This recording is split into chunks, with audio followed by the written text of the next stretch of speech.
He's in. That one is. Yeah, As the deer are captured from the field, they're brought over here to this processing area. You can see we kind of have stations set up, and there's this whole crew of people collecting all kinds of samples and data from each of these individuals. But I want to introduce you to Landon Schofield. Landon's wildlife biologist with East Foundation. Nice to meet you. He kind of runs the show here. A lot of moving parts, isn't there? And everybody's got a specific role. It kind of works like in an assembly line type fashion.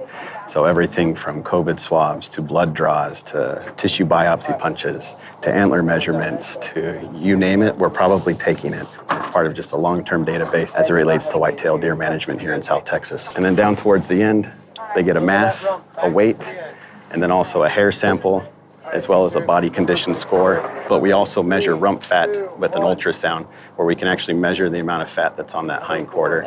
We don't harvest them. They're low fence, free range, and so most of what we see are just a native population that's left to its own devices in a lot of sense. So it acts as a really cool control unit for a lot of other studies in systems that are much more heavily managed and manipulated.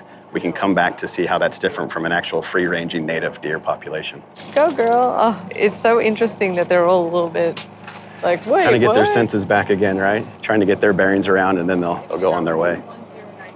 I'm more about the eating. Yeah.